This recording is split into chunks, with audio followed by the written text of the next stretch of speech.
discrete probability distribution. Let a random variable x assumes the values x1, x2, x3, etc., xn with the probabilities p of x1, p of x2, p of x3, etc., p of xn, okay, respectively. Then p of x equal to xi, or else we can take p of xi or pi, where I is varies from 1, 2, 3, etc.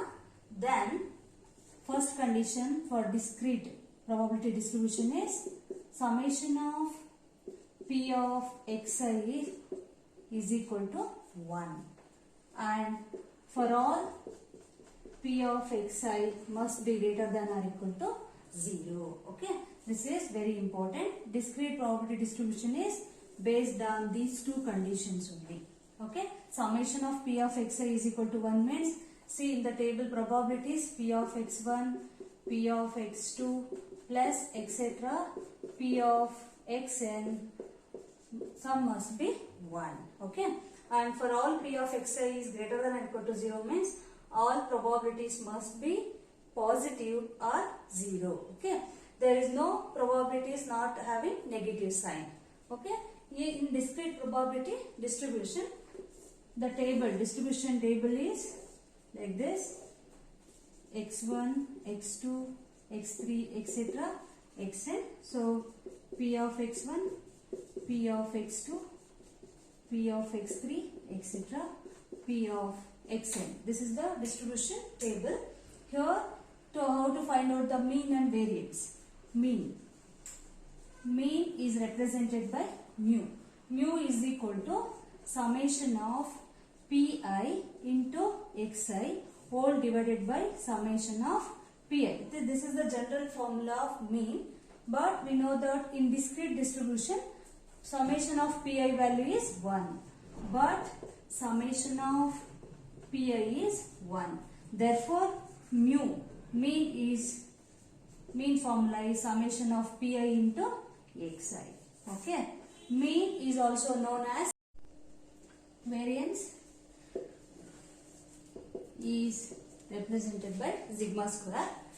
Sigma square is equal to summation of pi into xi minus mu whole square. Okay, to find variance, before that we have to calculate mean. Okay, so because the variance formula is having mean, mu term, that's what. Next, standard deviation.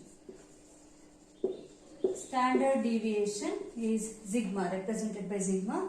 Sigma is equal to square root of variance. Okay, next we'll solve the problem by using this formula. Show that the probability distribution represents a discrete probability distribution. Find the mean and variance for the given data. See, this is the given data. For this, first we need to prove that it is discrete probability distribution. For discrete probability distribution, condition is all probabilities for all p of xi must be greater than or equal to 0. And the second condition is sum of all probabilities equal to 1. Okay. So, here from the given, okay, see here you can observe for all p of xi is greater than or equal to 0. 1 by 8, 3 by 8, 3 by 8, 1 by 8. All are positive. Okay. So, second condition, we need to add the all probabilities. So, sum of p of xi, summation of p of xi equal to 1 by 8, 3 by 8 plus 3 by 8 plus 1 by 8. So 8, 3 plus 1, 4, 4 plus 3, 7 plus 1, 8 is equal to 1. Okay. So right, second condition also satisfied. So therefore, given distribution is finite, otherwise discrete probability distribution. Okay, so next find mean and variance. Mean and variance, first take the formula mean. Mu is equal to summation of xi into P of xi or Pi into xi. So just you have to see the table and do the substitution. 10 into 1 by 8 plus 20 into 3 by 8 plus 30 into 3 by 8 plus 40 into 1 by 8. Okay, do the calculation. So 5 by 4 plus 5 by 2 plus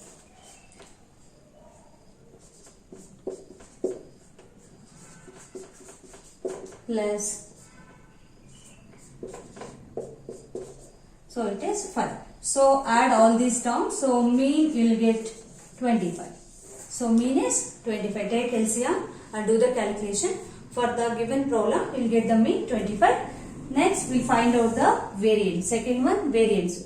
Variance formula is summation of Pi of xi minus mu whole square. Okay. So first one, 1 by 8 of xi. Xi means the first one 10 minus mu. Mu is 25. 10 minus mu whole square. 10 minus 25 is minus 15 whole square. So any whole square means you get positive only. Next plus. Next one, the second term is P2. P2 is 3 by 8. 3 by 8 of xi minus mu 20 minus 25. 20 minus 25 is minus 5 whole square plus third term. So P3 is 3 by 8 of xi. Xi is x3 is 30 minus 25. 30 minus 25 is 5.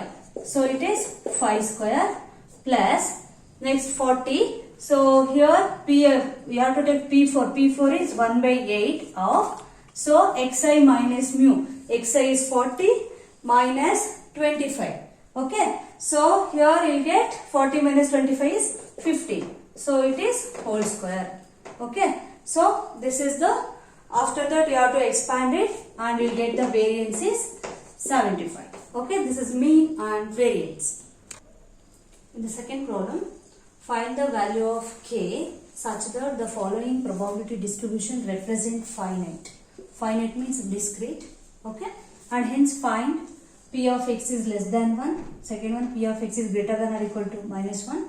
Third one is P of minus 1 less than x, which is less than or equal to 2. And fourth one, P of x is less than 3. This is the given data. Okay. So firstly we need to find out k. So here in the given problem the condition is the given distribution is finite.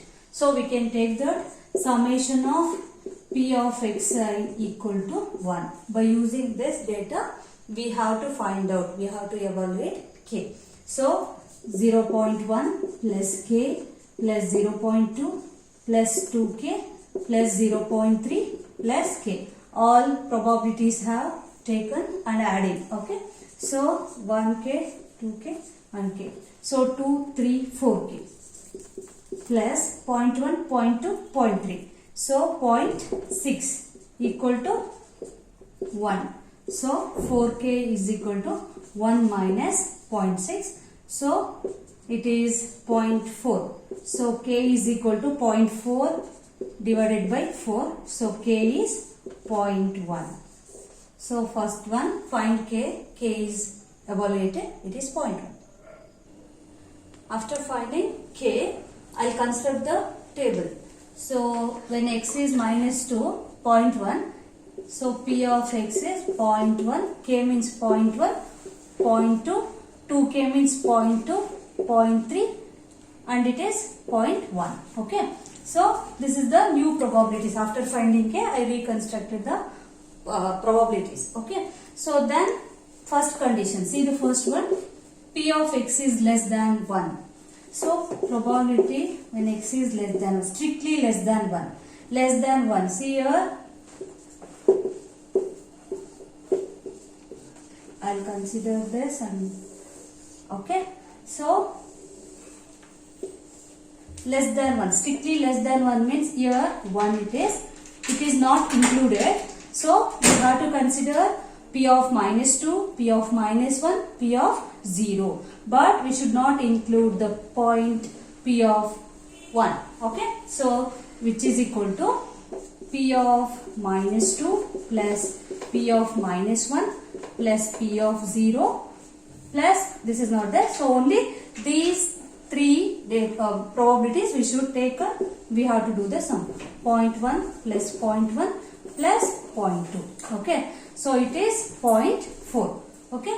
When probabilities, when x is strictly less than 1, the value is 0.4. Next. Second question. P of x is greater than or equal to minus 1. Okay. See here, greater than or equal to minus 1. So, here we have to include minus 1 also. P of minus 1 probability at x is minus 1 also included, because here see inequalities having greater than or equal to is there. That's what. So, you have to take P of minus 1 plus P of 0 plus P of 1 plus P of 2 plus P of 3. So, which is equal to P of minus 1 is 0.1, 0.2, 0.2, 0.3 plus 0.1. So, this is 0.345, 5 plus 3, 8, 0.8, 0.9. So, it is 0.9. Next, third one, third condition, P of minus 1 strictly less than x, which is less than or equal to 2. Okay. Minus 1 we should not include, but 2. Okay. Upper limit 2, you have to consider P of 2. So, see the table here, P of minus 1 strictly less than x. So, here we should not consider this point greater than this. So, P of 0 plus P of 1 plus P of 2 less than or equal to is there. So, we have to consider 2 also. So, P of 0 is 0.2, P of 1 is 0.2 and P of 2 is 0.3. So, 0.2, 0.2, 0.4 plus 0.3 is 0.7. Okay. Yes. Last one. P of x is fourth one. P of x is less than 3. Strictly less than 3. Strictly less than 3 means it is the last point. Clear? X value, this is the last value. So, less than means excluding this point, we have to do sum of all these. So, otherwise, this is defined as discrete. We know that sum of all probabilities value is 1. So, that's what I will take 1 minus of P of x is less than, here less than is there means I will take greater than, it is not included, no, less than 3. This is less than 3 means it is there. So, I will take P of x equal to 3. If I subtract only this value, then that will give the answer. Clear? P of x is less than 3. Okay. Excluding this, we should take sum of all probabilities. Instead of that, I will do 1 minus of P of x equal to 3. So, which is equal to 1 minus of P of 3 is at 0.1. So, it is 0.9. So, understood? 0.9 plus 0.1 is 1. Sum of all probabilities of xi is 1. So, this is the way of solving the finite distribution problems. Thank you.